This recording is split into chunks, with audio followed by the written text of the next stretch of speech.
May 31st, 1921, 10:47 p.m. O.W. Gurley stands on the second-floor balcony of his hotel, looking down at Greenwood Avenue. Below him, the street glows with prosperity. Electric lights illuminate the Williams Confectionery, where families line up for ice cream. Jazz music drifts from the Dreamland Theater 3 blocks down. Expensive cars owned by black families, drive down paved streets. The Gurley Hotel behind him, 54 rooms cost him everything he had to build. Now it's worth $150,000. That's $2.3 million in today's money. Gurley is 53 years old. He was born a slave in Alabama. He taught himself to read using a Bible and a newspaper. He became a teacher, then a businessman, then a millionaire. He built this: 35 city blocks of black wealth, Black Wall Street. More millionaires per capita than Beverly Hills has today. But tonight, Gurley hears something that makes his blood run cold. A sound in the distance, shouting. Not the happy sounds of Greenwood's nightlife. Something darker, something murderous. He squints into the darkness beyond his street and sees them. Torches, hundreds of torches, moving toward Greenwood like a river of fire. In the next 16 hours, everything Gurley built will be ashes. Every building on this street will burn. 300 black millionaires will lose everything. Doctors, lawyers, business owners, church deacons, gone. $200 million in property that's $3.2 billion today will be destroyed. Over 10,000 black people will be left homeless. And the killings. The official count will say 36 dead. The real number between 100 and 300 black bodies buried in mass graves that won't be discovered for another 100 years. But here's what they really don't want you to know. Tulsa wasn't unique. Tulsa was the blueprint, the pattern. This happened at least 12 documented times. Historians believe 50 more went unreported. Every single time black people built wealth in America, white mobs destroyed it. Every single time. And then they erased it from every history book you ever opened. Your family should be millionaires right now. Your grandmother should have inherited property worth millions. You should have grown up with generational wealth that goes back 4 generations. But you didn't. And you were told it was because your ancestors didn't work hard enough. Because they didn't save. Because they made bad choices. All lies. The truth. Your inheritance was stolen at gunpoint while police watched. While government officials participated. While insurance companies made sure you could never recover. Everything you learned about black poverty in America was a lie. And today, that lie dies. By the end of this video, you will know the exact names of over 300 black millionaires who owned banks, oil companies, hotels, and entire city blocks in the early 1900s. You will see documented proof of systematic massacres designed to destroy black wealth. You will understand how insurance companies, banks, courts, and government conspired to make sure black families could never rebuild. And you will finally understand the mathematical connection between these thefts and today's $164,000 wealth gap between black and white families. This isn't ancient history happening to strangers. Your great-grandparents lived through this. Your grandmother might have been born into a family that owned property worth millions. You might be struggling financially right now, not because your family failed, but because white mobs stole your inheritance, while the law looked the other way. Some survivors of these massacres lived until the 1990s. This happened in your lifetime. Your family's lifetime. This is your trauma, your stolen legacy. And these weren't criminals or gangsters. These were God-fearing, church-going, Bible-believing black entrepreneurs. They tithed faithfully. They built churches. They funded schools. They sent their children to college. And white mobs burned those churches with the Bibles still inside. They murdered deacons, pastors, Sunday school teachers. They destroyed communities that prayed together, worked together, built together. After this video, you will never accept their lies about bootstraps and personal responsibility again.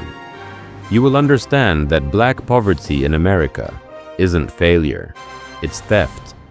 Systematic, documented, ongoing theft that continues to this day.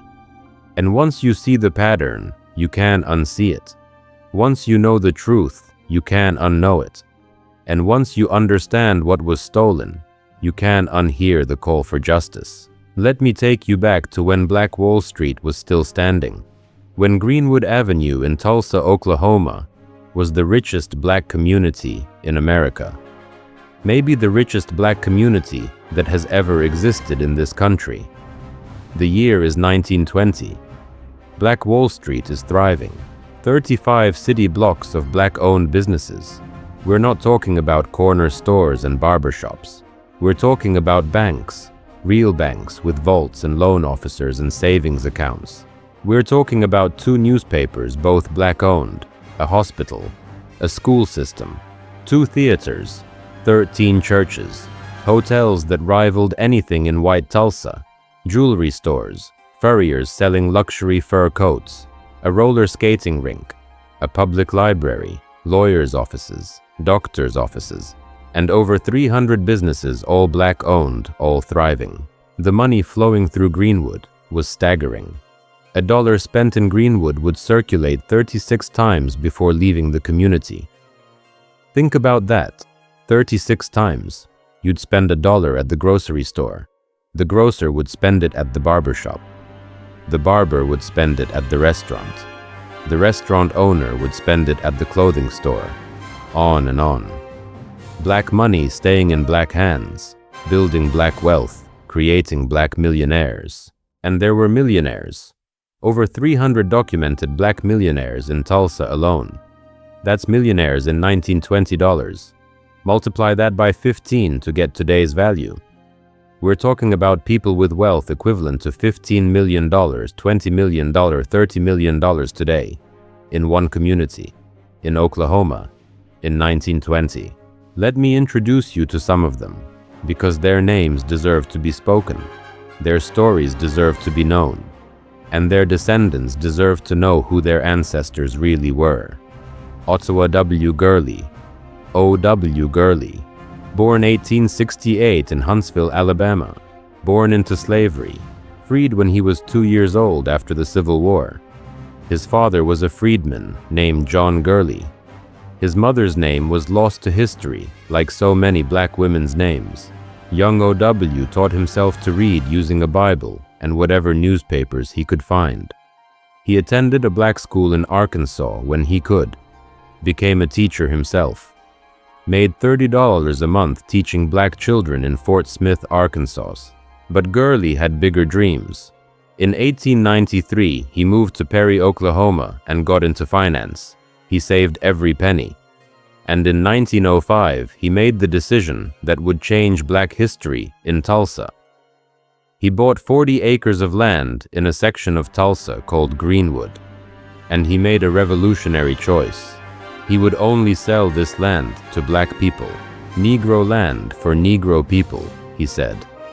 Not because he hated white people, but because he understood something profound.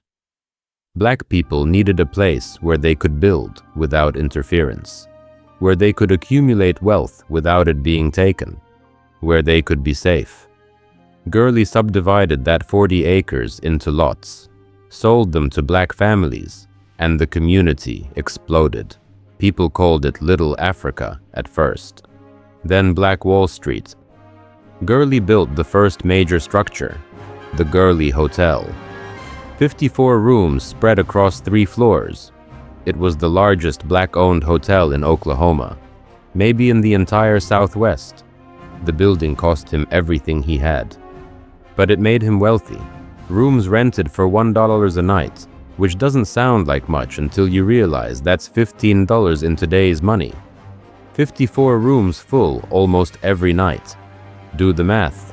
That's over $800 a day in today's dollars, just from the hotel. But Gurley didn't stop there. He built rooming houses, boarding houses for black families moving to Tulsa looking for work. He opened a grocery store. Gurley's grocery store supplied half of Greenwood. He started a real estate office and bought more properties. By 1921, O.W. Gurley owned 15 properties in Greenwood. His total wealth was $150,000. That's $2.3 million today. A black man who was born a slave was now a millionaire, and Gurley was a deacon, a founding member of Mount Zion Baptist Church. He taught Bible study every Wednesday night. He tithed faithfully. When black children in Greenwood needed school supplies, Gurley bought them. When families couldn't pay rent, Gurley let them pay when they could. He funded Booker T. Washington High School. He believed in God community and black self-determination. Now let me tell you about J.B. Stradford, John the Baptist Stradford, born 1861 in Versailles, Kentucky. His father, Julius Caesar Stradford, was a free black man who owned a barbershop. His mother was Linda Stradford. J.B. Stradford wasn't born into slavery like Gurley, but he was born into a world that hated him for the color of his skin, and he refused to accept it. Stradford did something almost unheard of for a black man in the 1880s. He went to college, Oberlin College in Ohio, from 1882 to 1886. Then he went to law school, Indiana Law School, became one of the first black attorneys in the Midwest. But being a black lawyer in Kentucky in the 1890s was nearly impossible. White clients wouldn't hire him. White lawyers wouldn't work with him. The courts barely recognized him. So Stradford tried business, failed in Kentucky because of racism, moved to Colorado, tried again, failed again. Finally, in 1899, at age 38, he arrived in Tulsa with $37.50 in his pocket. $37.50. That was his entire net worth. But Stradford saw the opportunity in Greenwood. He started buying land when it was cheap, holding it as property values increased. He bought a lot on Greenwood Avenue, then another, then another. He watched the community grow and planned something audacious. He would build the largest black-owned hotel in America. Construction started in 1918. Took 2 years. The Stradford Hotel opened in 1920. 68 rooms across 3 floors. A restaurant on the first floor that served the best food in Tulsa, black or white. A billiard room. Convention halls that could host 200 people. The building was beautiful. Brick and stone, electric lights, indoor plumbing, telephones in every room. This wasn't some shabby boarding house. This was luxury. Black travelers from across America stayed at the Stradford Hotel because white hotels wouldn't let them through the door. Black celebrities, musicians, businessmen all stayed there. The hotel was full almost every night. $500 a week in revenue. That's $7,500 a week in today's money. Nearly $400,000 a year from one building. But the hotel wasn't Stradford's only property. He owned 15 rental properties on Greenwood Avenue, 3 commercial buildings. His total wealth by 1921 was $125,000. That's $1.9 million today. And remember, he started with $37.50, 22 years earlier. From $37.50 to nearly $2 million in today's money. That's the American dream.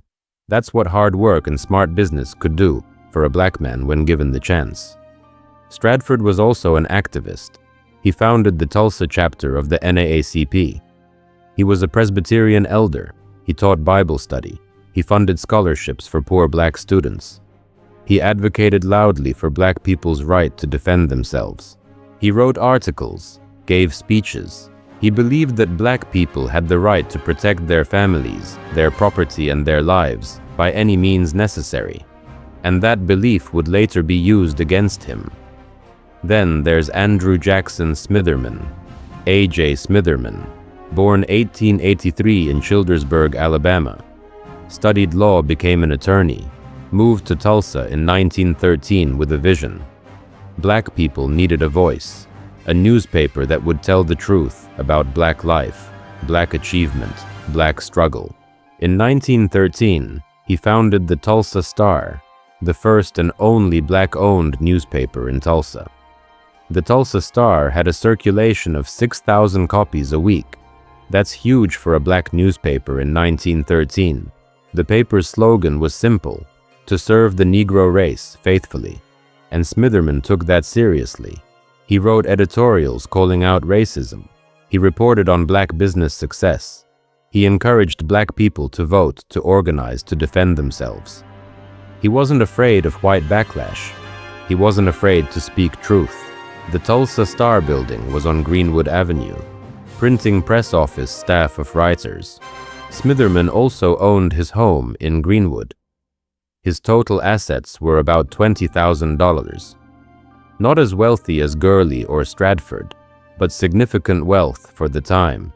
And more importantly, he had influence. 6,000 readers every week, people who trusted him, who listened to him. Smitherman was a man of faith. He attended church regularly, believed in justice and righteousness, in standing up for what was right. And that faith would put him directly in the crosshairs of what was coming. Now let me tell you about a woman, Mabel B. Little, born 1874 in Tennessee, came to Tulsa in 1908. Mabel understood something powerful. Black women needed their own spaces, their own businesses, their own economic independence. So she opened a beauty salon, the Little Rose Beauty Salon. But Mabel didn't stop at one salon. She opened three beauty salons on Greenwood Avenue. And she didn't just do hair. She manufactured and sold her own hair care products, shampoos, pomades, treatments. She employed 32 black women. 32. In 1920, when most women, black or white, didn't work outside the home, Mabel Little employed 32 women and paid them well. Her salons brought in $400 a week. That's $6,000 a week in today's money. Over $300,000 a year. From beauty salons. Mabel owned the buildings her salons were in. She owned a warehouse where she stored products. She owned a beautiful 2-story home. Her total wealth was $40,000 in 1921. That's $620,000 today. And Mabel gave back. She funded scholarships for young black women who wanted to learn beauty culture. She was an active member of the African Methodist Episcopal Church. She created jobs, created opportunity, created hope for black women who had few options. Then there's Simon Berry, born 1880 in Georgia, moved to Tulsa in 1910. Simon looked around Greenwood and saw a problem. Black people were banned from riding on white-owned buses and streetcars.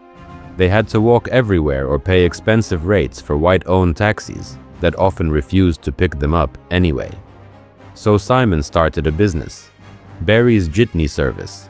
Jitneys were small buses, basically cars that ran regular routes like buses. Simon bought his first vehicle in 1915, then a second, then a third. By 1921, he owned 12 vehicles, a fleet. His jitney service ran all over Greenwood and connected to white parts of Tulsa. Fare was 5 cents, cheaper than any white taxi, reliable, on time. And black people could ride with dignity. Simon employed 18 black drivers, owned a garage and repair shop on Greenwood Avenue, owned a gas station. His jitney service brought in $800 a week. That's $12,000 a week in today's money, over $600,000 a year. His total assets were worth $35,000. And every Sunday, Simon Berry used his vehicles to drive elderly black people to church for free. He was a deacon at Vernon AME Church, taught Sunday school, lived his faith. Let me tell you about Lula Williams, born 1870 in Mississippi, born into slavery. Lula never learned to read or write, but she had something more valuable than literacy. She had business sense. She had determination. She had a gift. Lula moved to Tulsa in 1903 and opened a confectionery, a candy shop and ice cream parlor. The Williams Confectionery became famous across Tulsa, black and white. Her handmade candy was the best in the state. Her ice cream was legendary. Her soda fountain was always crowded. White customers would cross into Greenwood, which they normally never did, just to buy Lula's candy. She employed 8 people. Her confectionery brought in steady income.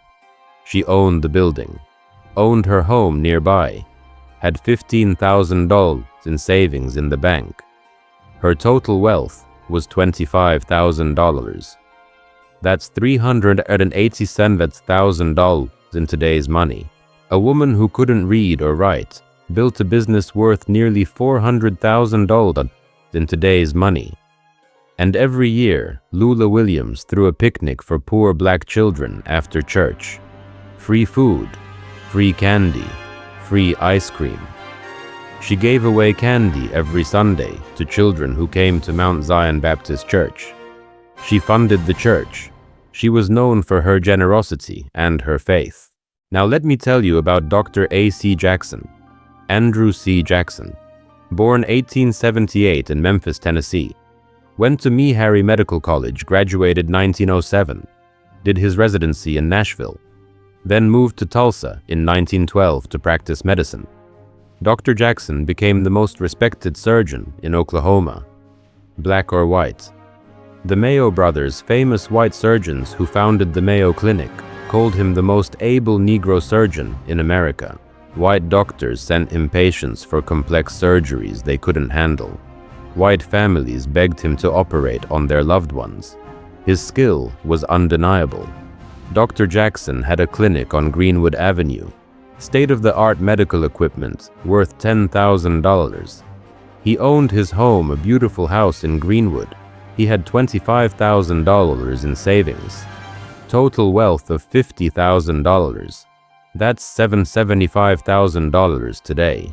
He performed surgeries for free on poor black patients who couldn't afford medical care. He trained young black men who wanted to become doctors. He was an elder in his church. He believed that his medical gift was from God and should be used to serve his community.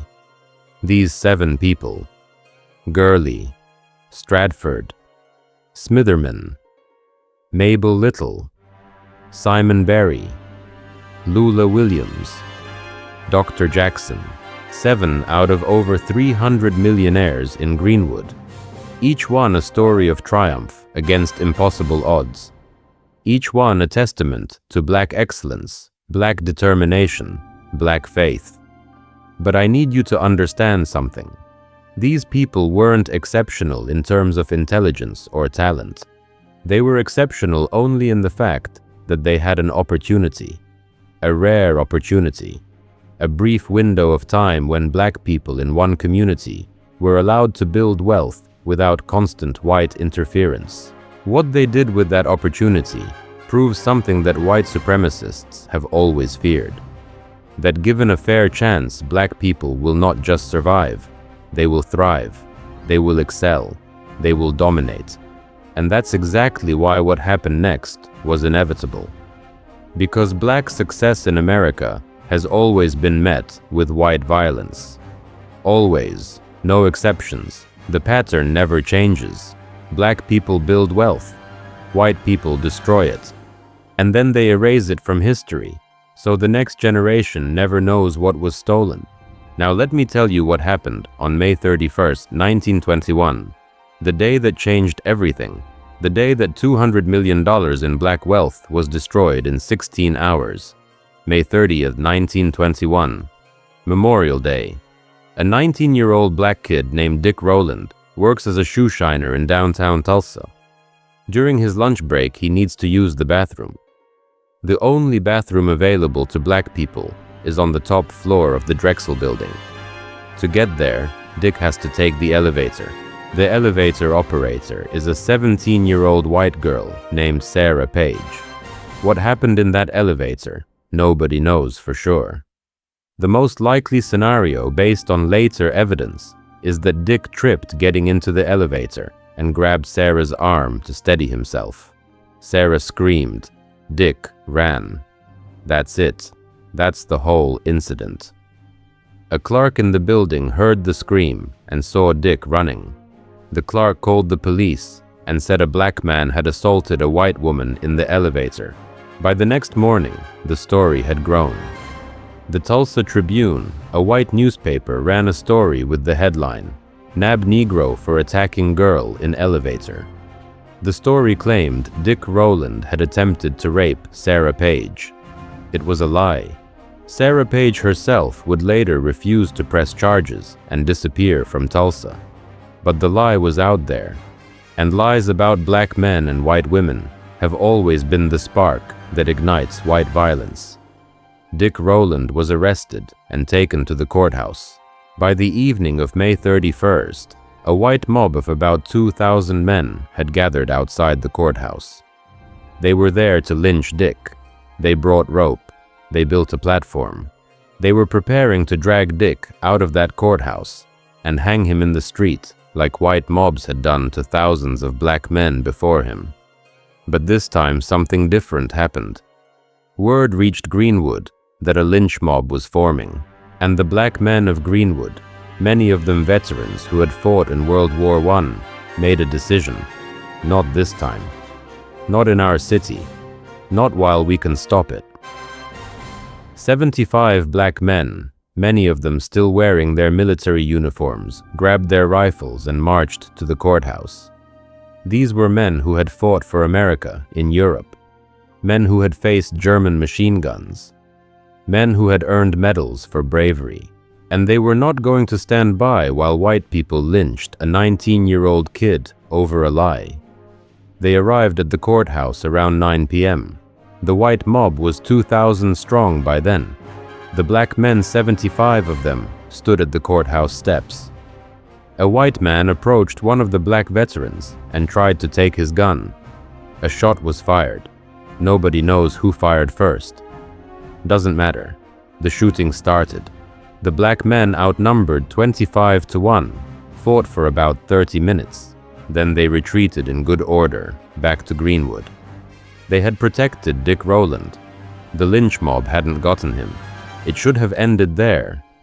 It didn't end there.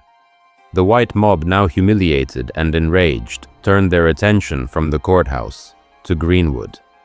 And they were joined by more white men. Thousands more.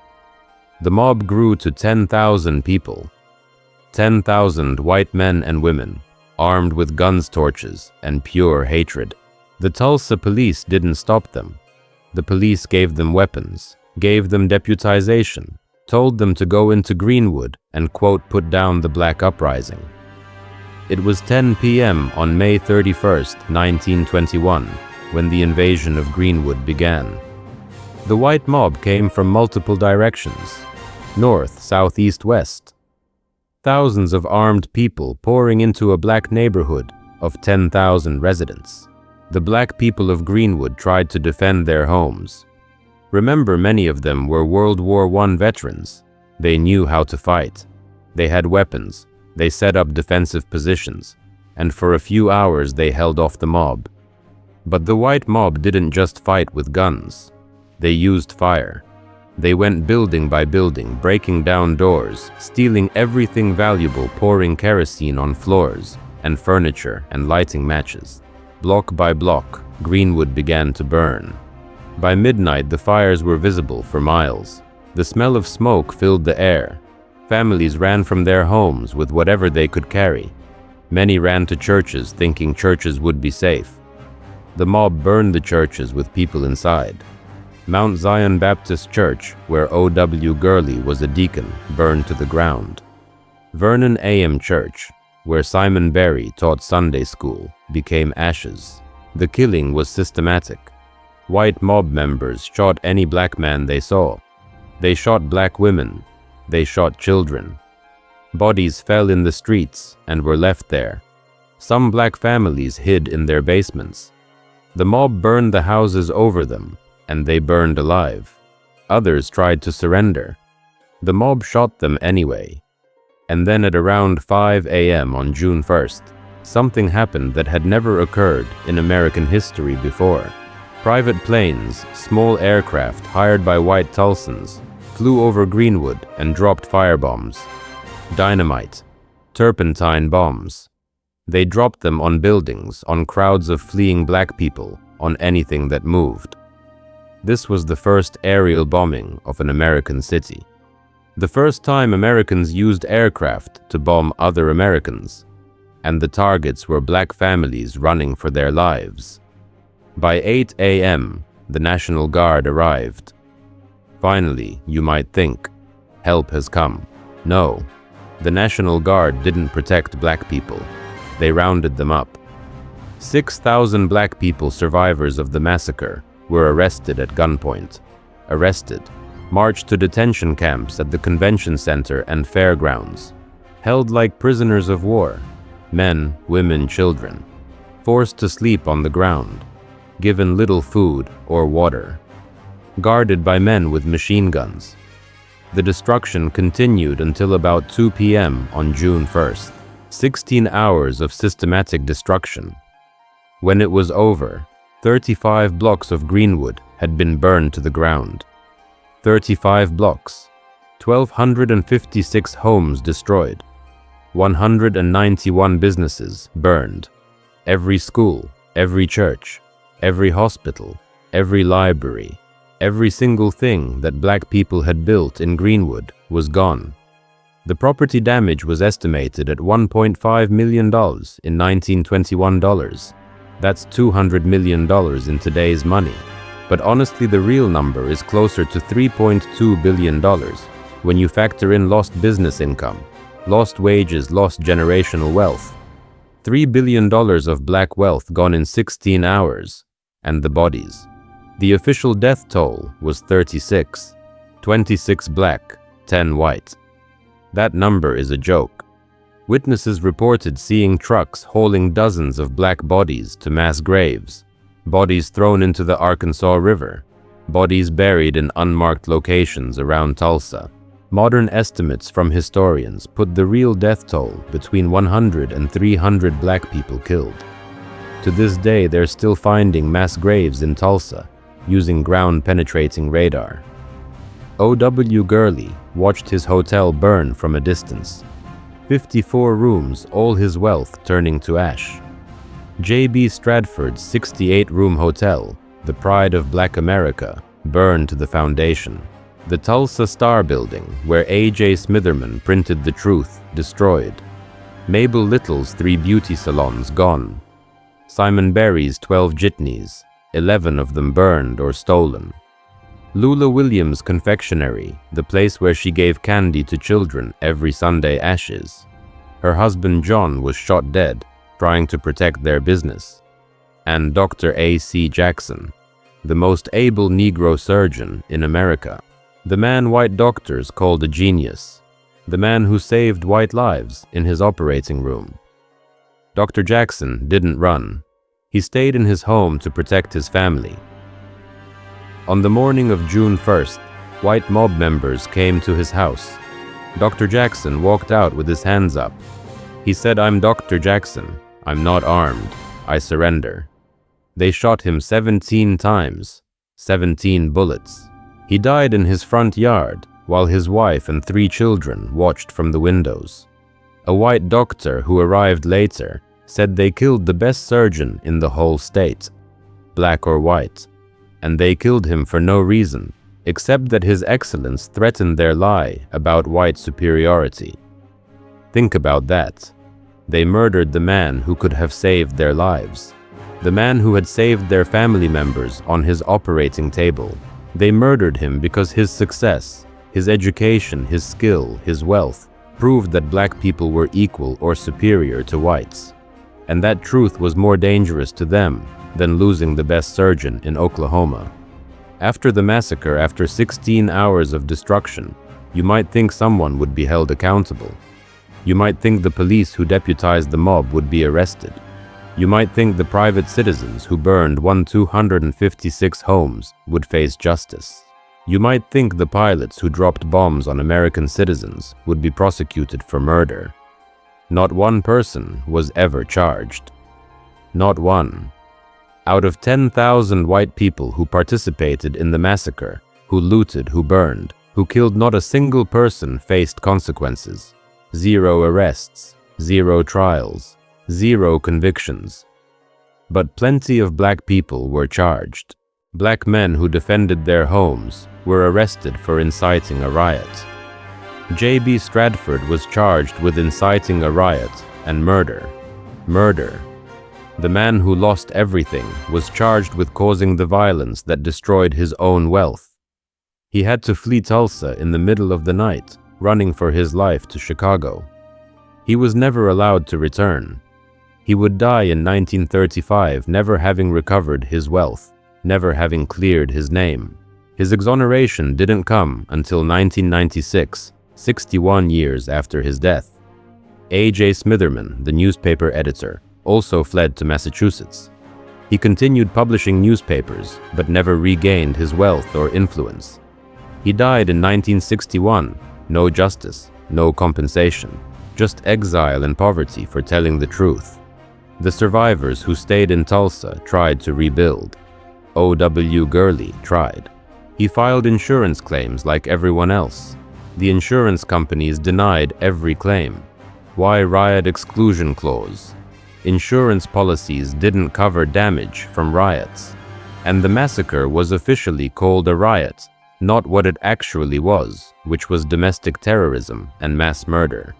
So insurance companies who had collected premiums from black people for years paid out almost nothing. Out of 1,256 destroyed homes, maybe 20 insurance claims were paid. Companies like Hartford Insurance and Liberty Mutual collected millions in premiums and paid out almost nothing. Those companies still exist today. Never paid reparations, never apologized, just kept the money. But the insurance companies weren't even the worst part. 6 days after the massacre on June 7, 1921, the Tulsa City Commission passed a new fire ordinance. The ordinance required that all buildings in the burned area had to be rebuilt with fireproof materials. Brick, stone, steel. No wood. Sounds reasonable until you understand what it meant. Building with fireproof materials cost $25,000 to $50,000 per structure. Remember, the average black family in Greenwood just lost everything. Their homes, their savings, their businesses. They had nothing. And now the city was requiring them to spend tens of thousands of dollars they didn't have to rebuild. It was impossible. It was designed to be impossible. The real goal of the fire ordinance was to prevent black people from rebuilding, so white developers could buy the land cheap. It was legalized theft, and it almost worked. White real estate developers immediately began buying up Greenwood land at pennies on the dollar from black families who had no choice but to sell. But the black community fought back. They organized, they hired lawyers, and eventually, after months of legal battles, they got the fire ordinance overturned. Some families were able to rebuild, but most couldn't. Most had lost too much. Most were too traumatized. Many left Tulsa forever. O.W. Gurley, the godfather of Black Wall Street, tried to rebuild. He was 53 years old. He had built his empire once, from nothing. He tried to do it again, but he was never the same. The trauma, the loss, the injustice, it broke something in him. He rebuilt a smaller version of his hotel, never regained his wealth. He died in 1935 with almost nothing. The man who was worth $2.3 million in today's money died nearly broke. Mabel Little lost all 3 of her beauty salons. She tried to rebuild one, couldn't maintain it. Her daughter, who should have inherited a beauty empire, inherited nothing. Mabel died in 1928 in poverty, her heart broken by the loss of everything she'd built. Simon Berry lost 11 of his 12 jitneys. He couldn't afford to replace them.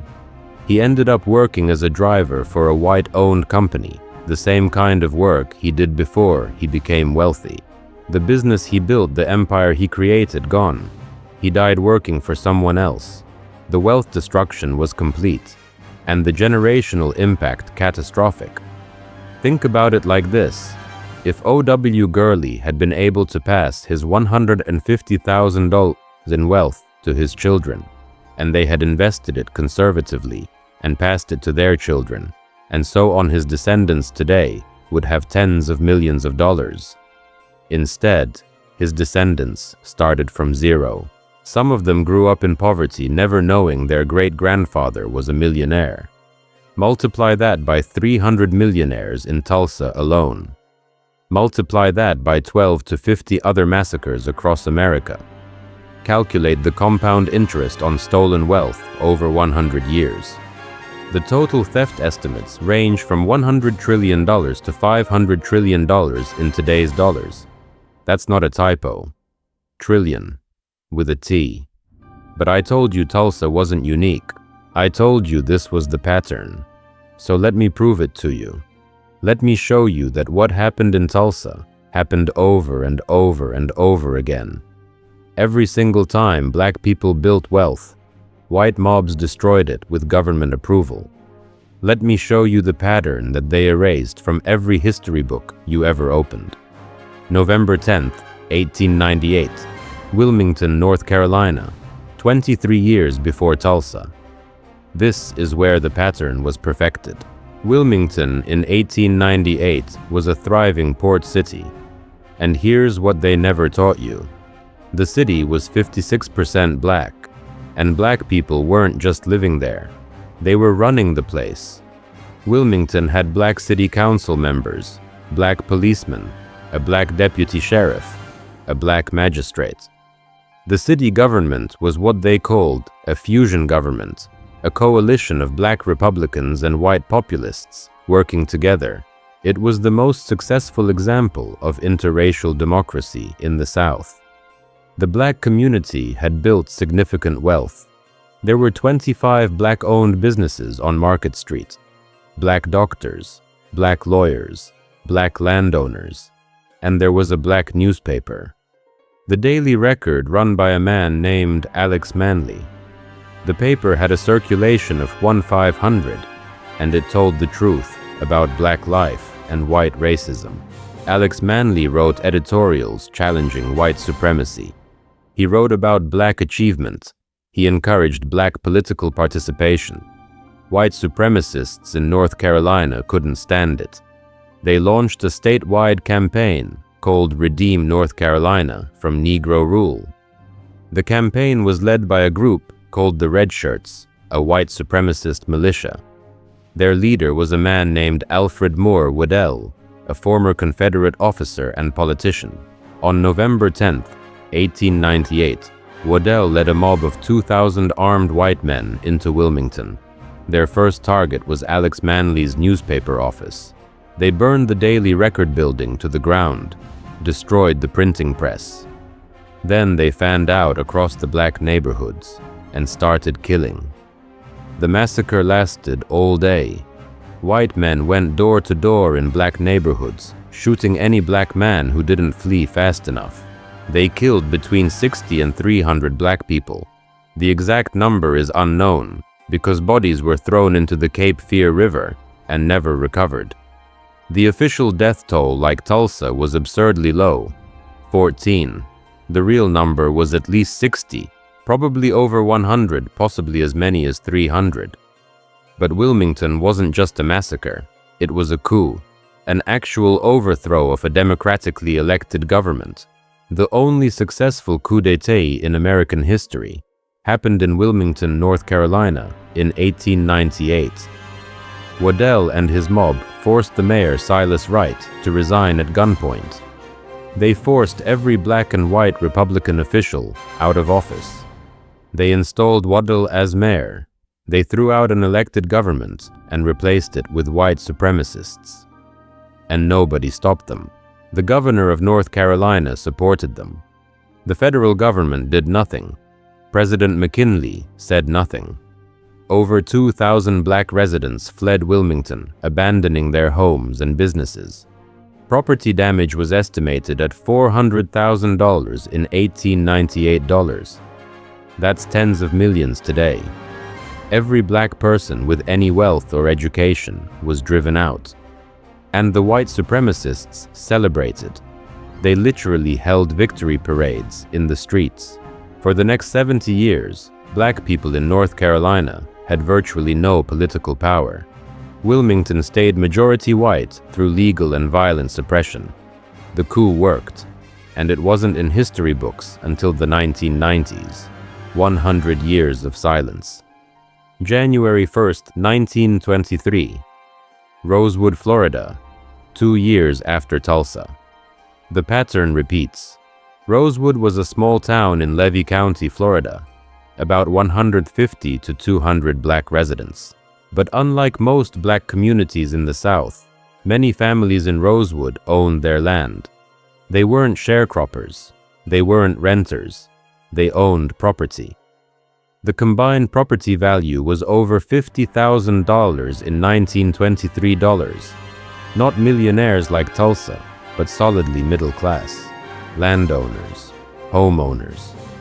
That was rare and valuable. Nearby was a town called Cedar Key, mostly poor white lumber workers.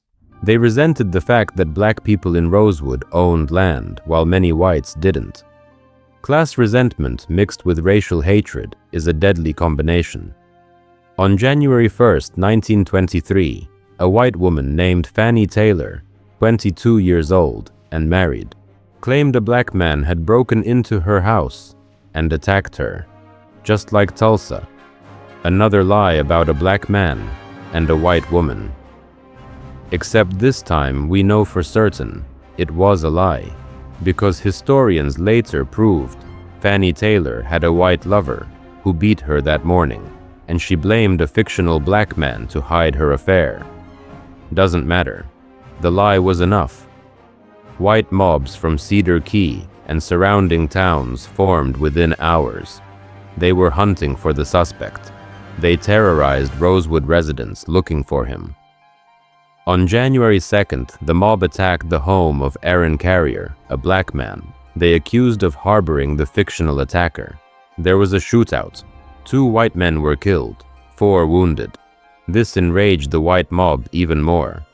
For the next 5 days, from January 3rd to January 7th, white mobs ranging from 200 to 300 men systematically destroyed Rosewood. They went house by house, breaking in, looting, then burning. Every black-owned home was burned. Every church burned. The Masonic Lodge burned. The school burned. Everything. The only buildings left standing were buildings owned by white people, which proves this wasn't random violence. It was targeted destruction of black property. Black residents fled into the swamps. Some hid in the woods for days. The mob hunted them, shot at them, killed anyone they found. The official death toll was 6. Absurd. Survivor testimony and later investigations suggest at least 150 black people were killed. Bodies were buried in mass graves in the swamps. Many bodies were never found. 2 white men, John Wright and William Bryce, both train conductors, helped some black families escape. They smuggled children and women onto trains heading out of Rosewood. They saved maybe 40 to 60 lives, but most of the population was killed or fled with nothing. After 7 days, Rosewood ceased to exist. The town was completely destroyed, every building demolished. The land was stolen by white settlers. Survivors were forbidden to return. For 60 years, nobody talked about it. It was erased from Florida history books. Survivors who tried to tell their stories were threatened into silence. In 1982, a journalist finally investigated and wrote about the massacre. In 1994, Florida became the first state to pay reparations for a racial massacre. They paid $2.1 million total split among 9 survivors and descendants, about $150,000 each. Nothing compared to what was stolen. but at least it was acknowledgement. At least it was something. September 30th, 1919, Elaine, Arkansas. 2 years before Tulsa, 4 years before Rosewood. The pattern again. Elaine was in the heart of cotton country. The black population outnumbered whites 10-1. But white landowners controlled everything. The system was sharecropping, which was basically slavery with a different name. Black farmers worked the land. White landowners kept all the profits through fraudulent accounting. Black sharecroppers were trapped in permanent debt, unable to leave, unable to profit from their own labor.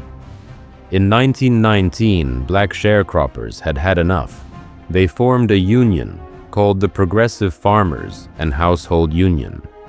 They met in secret at a black church to discuss hiring lawyers and suing the white landowners for the wages they were owed. It was legal. It was peaceful. It was organizing for economic justice. White landowners found out about the meeting. They couldn't allow black economic organization.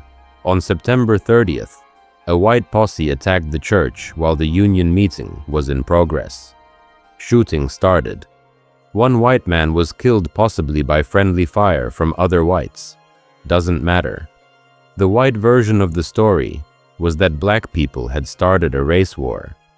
For the next 3 days, October 1st through October 3rd, white mobs from Arkansas, Mississippi, and Tennessee poured into Elaine. 500 to 1,000 armed white men. They hunted black sharecroppers like animals. Anyone who ran was shot. Homes were burned, churches destroyed. The governor called in federal troops, 583 U.S. Army soldiers. Finally protection, you'd think. No, the soldiers helped the white mobs hunt black people. They participated in the killing. This is documented. The U.S. military participated in massacring American citizens. The official death toll was 5 whites and 25 blacks. The real number historians estimate between 100 and 240 black people were killed. Bodies were buried in mass graves. The massacre lasted 3 days. Then came the legal terrorism. 285 black people were arrested. 122 charged with crimes. 73 indicted for murder. For murder, they were charged with murdering the white people who came to kill them.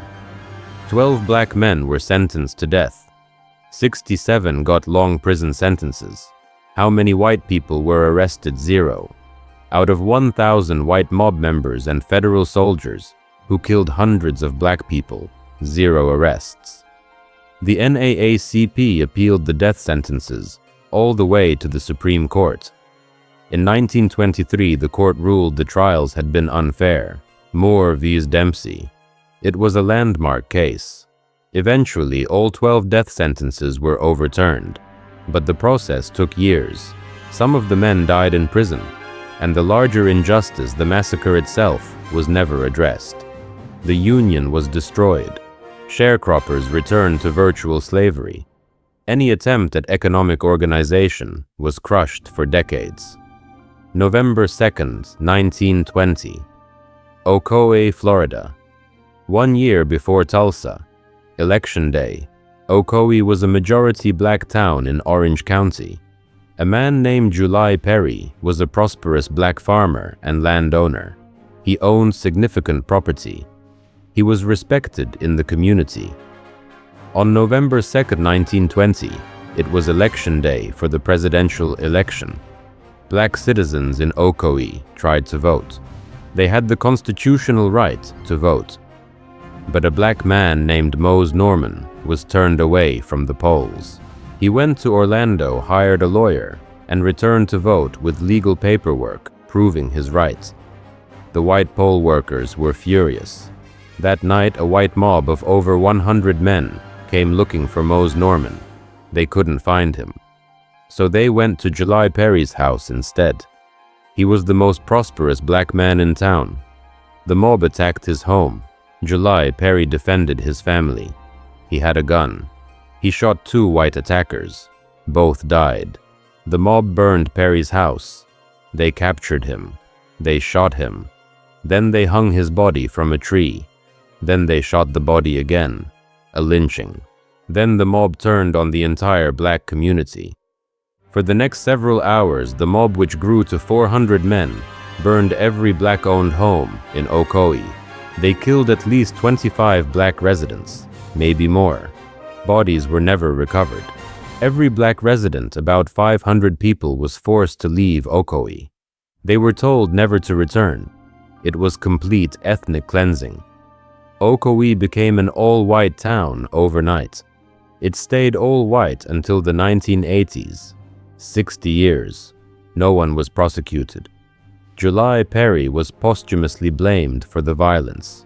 The mob that burned 500 people out of their homes faced no consequences. The Ocoee Election Day Massacre is the largest incident of voting-related violence in American history, and it was barely mentioned in history books until the 2000s. I could keep going. East St. Louis, Illinois, 1917. 3,000 white mob members hunted black residents for 2 days. Death toll between 40 and 200. Property damage in the millions. Police and National Guard participated in the killings. Almost no prosecutions. Atlanta, Georgia, 1906. 4 days of white mobs attacking black neighborhoods. At least 25 black people killed, possibly over 100. Thousands of black residents fled. Black businesses destroyed. No consequences for perpetrators. Springfield, Illinois, 1908. White mobs destroyed black neighborhoods, lynched black men, drove 2,000 black residents out of town permanently. Almost no prosecutions.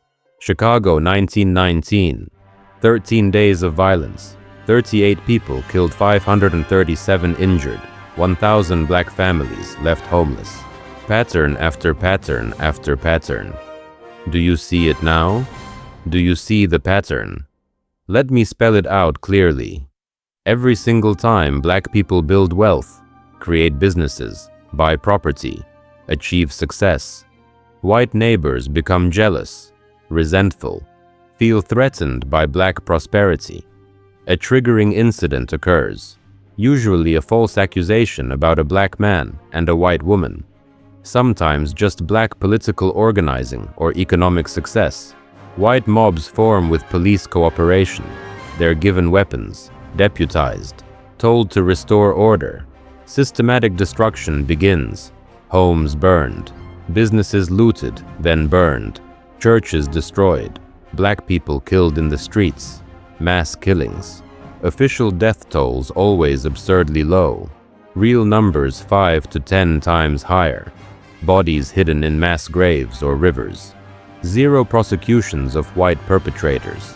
Out of tens of thousands of white people who participated in these massacres across dozens of cities, maybe a handful were ever convicted of anything. Insurance companies refuse all claims. Riot exclusion clauses. Black families lose everything with no compensation. Legal barriers prevent rebuilding. Zoning laws. Fire codes. Suddenly impossible requirements. Land theft through legal mechanisms. Historical erasure. Events removed from textbooks. Called riots instead of massacres. Blamed on black people instead of white terrorists. 3 or 4 generations grow up never knowing it happened. This pattern happened in Wilmington, 1898. East St. Louis, 1917. Chicago, 1919. Elaine, 1919. Ocoee, 1920. Tulsa, 1921, Rosewood, 1923, and at least 30 more documented incidents. Historians estimate 50 to 100 total that were never properly documented or were completely erased from history. This wasn't random violence. This wasn't accident. This was policy. The policy was simple and clear. Black people cannot be allowed to accumulate wealth. If they do destroy it, burn it, steal it, kill anyone who resists, and then erase it from history so their children never know what was taken. This is why generational wealth doesn't exist in black families. Not because black people didn't work hard, not because they weren't smart, not because they didn't save money or build businesses. but because every single time they did, white mobs backed by police and government destroyed it all. And insurance companies and courts made sure they could never recover. Now you might be asking, how did all of this get hidden? How did 300 millionaires vanish from history? How did 12 to 50 massacres disappear from textbooks? How did we not know? The answer is simple and terrifying. Hiding it was also systematic. The cover-up was as organized as the violence itself. They didn't just steal wealth. They stole the memory of wealth. They erased evidence. They rewrote history. They made sure we would never know what was taken. And they did it in 4 specific ways. First, physical destruction of evidence. In Tulsa, the white mob didn't just burn buildings. They specifically targeted property records offices. The Greenwood Property Records Office was burned. Why? To erase proof of black land ownership. Without property deeds, black families couldn't prove they owned land. Courts said no deed, no property. Land was declared abandoned and seized by the city. White developers bought it for pennies. Business ledgers were destroyed. Bank records burned. Insurance policies lost in the fires. Stock certificates burned. All the paper proof of black wealth gone. Even family Bibles where births, deaths, and marriages were recorded burned. The systematic destruction of records wasn't accidental. White looters broke into safes, took the money, and burned the paperwork. They knew that without documentation, black families couldn't rebuild or reclaim anything. Witnesses were eliminated. Dr. A.C. Jackson was killed, not because he was a threat, but because he was evidence. Evidence that black people could achieve excellence. July Perry in Ocoee was killed because he was prosperous. The pattern across all massacres shows the most successful black people were targeted first. Kill the leaders, kill the wealthy, kill anyone whose existence disproves white supremacy. Bodies were hidden in mass graves. In Tulsa, witnesses reported trucks hauling bodies away in the middle of the night. Mass graves were dug in unmarked locations. Bodies thrown in the Arkansas River. To this day, over 100 years later, they're still finding mass graves in Tulsa using ground.